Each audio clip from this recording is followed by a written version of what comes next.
Se va a radicar el lunes al final la ponencia de la reforma laboral. Está lista en un 90%.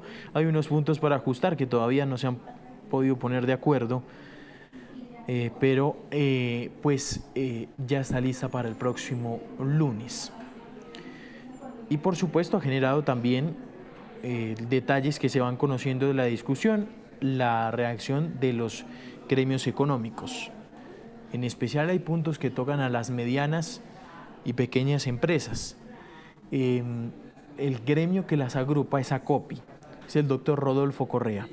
Doctor Correa, buenos días. Buenos días, un gusto saludarlo. Bueno, doctor Correa, ¿cómo ve este texto de la reforma laboral que se va a radicar el lunes? Mire, Juan Camilo, lo primero que tenemos que ser es muy francos. Y dentro de esa franqueza hay que reconocer que esta reforma va a golpear muchísimo a la empresa colombiana, va a generar pérdida de empleos. Algunas empresas tendrán que cerrar.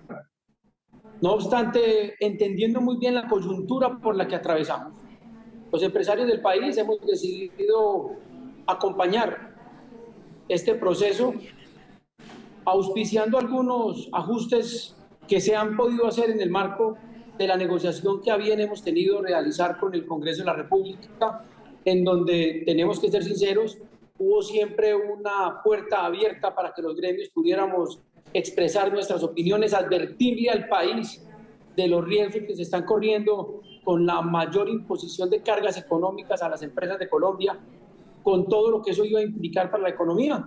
Pero, repito, entendiendo bien la coyuntura que estamos atravesando, no nos queda otro camino que avanzar, porque nosotros desde la empresa privada creemos en la racionalidad, en el diálogo y en el entendimiento como mecanismos para construir soluciones. Nosotros no le apostamos ni a las vías de hecho, ni a las amenazas, ni a las presiones políticas, ni de caos que desde el gobierno se están lanzando, pero sí creemos en que si nos sentamos y conversamos, siempre podremos llegar a acuerdo. Pero una cosa ahí, doctor Correa, es decir, la traducción de lo que me dice es, no es porque queramos aceptar esta reforma laboral, es porque nos toca. Sí, señor, porque nos toca. Pero esta reforma no es una buena reforma, porque no le va a generar al país soluciones, porque esta reforma no se da para resolver problemas, sino que se da para crear un escenario electoral en favor del gobierno y en favor de una tendencia ideológica. Y eso hay que ser supremamente franco en esto. No es que nosotros digamos que es que la reforma antes era buena, antes era mala y ahora es buena. No, la reforma sigue siendo mala porque va a impedir que nosotros sigamos generando más empleo, porque va a disminuir la productividad empresarial en Colombia. Pero, como decía el presidente Turbay, cuando toca, toca. Sí, y les toca exactamente ¿por qué? ¿Por las calles? Nos toca porque nuestro negocio no es la confrontación, nuestro negocio no son los estallidos sociales, nuestro negocio no es el temor ni la paralización de la economía. El negocio de los empresarios de Colombia es generar productividad, competitividad, generar empleo y generar desarrollo económico para el país y para todas las familias de Colombia. Para evitar una confrontación mayor, estamos cediendo como punto de diálogo y de encuentro racional. Pero no es que nosotros salgamos a celebrar esta reforma que nos va a golpear económicamente. Sí. Es decir, la actuación es bajo presión. Sí, señor. Nosotros estamos actuando bajo presión. Eso es claro y el país lo tiene que saber y las cosas hay que llamarlas por su nombre. Esto es una presión mediática, política, que afortunadamente en el Congreso de la República se nos dio la oportunidad de llegar a mayores puntos de consenso para que el daño no fuera tan desastroso. Y ahí tenemos que agradecer la intervención de los senadores de la Comisión Cuarta, especialmente de la senadora Angélica Lozano, el senador Juan Felipe Lemus, el senador John Jairo Roldán, el senador Meisel del Centro Democrático, y a todos los de la comisión que a bien tuvieron a escucharnos, cosa que no ha hecho el gobierno, porque el gobierno nunca le ha interesado el diálogo con los sectores. Solo es un gobierno que le interesa imponer amenazas, imponer presiones indebidas y sacar las cosas por la fuerza. Pero una pregunta ahí, doctor Correa. ¿Usted esta reforma laboral, como va en las discusiones, ¿la ve igualita a la anterior? No, se mejoraron algunos puntos racionalmente. Por ejemplo, la implementación gradual de las cargas económicas es una cosa muy importante, porque lo que el gobierno quería era imponerlas de un solo golpe, y eso iba a implicar de un solo golpe el cierre de cientos de empresas, de cientos de miles de empresas, y la pérdida de cientos de miles de puestos de trabajo. Sí. ¿Qué no le gusta, doctor Correa?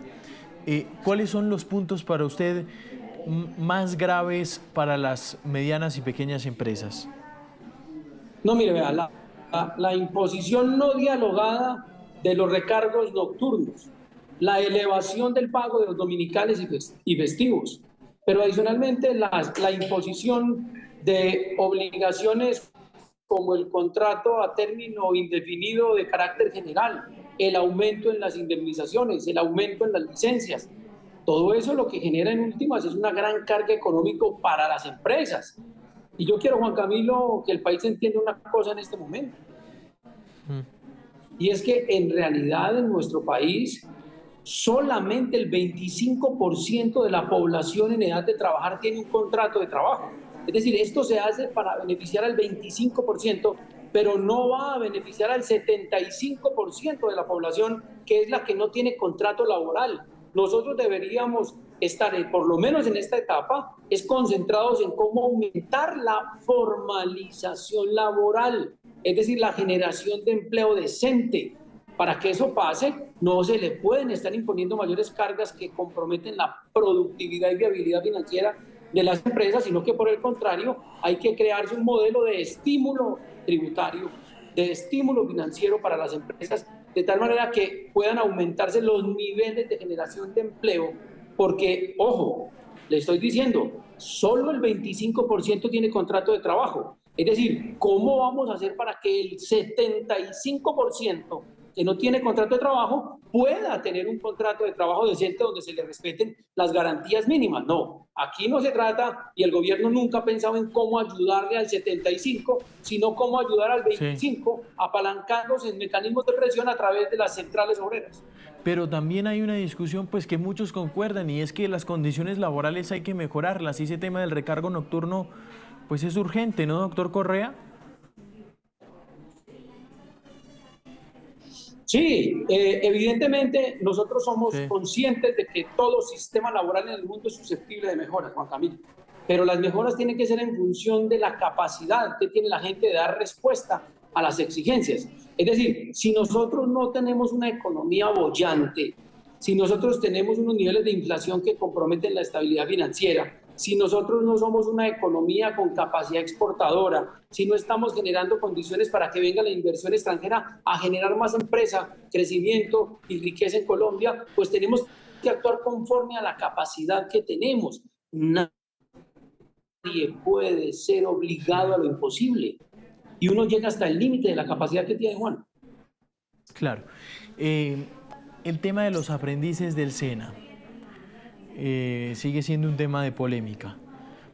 Doctor Correa, ¿ustedes cómo lo ven?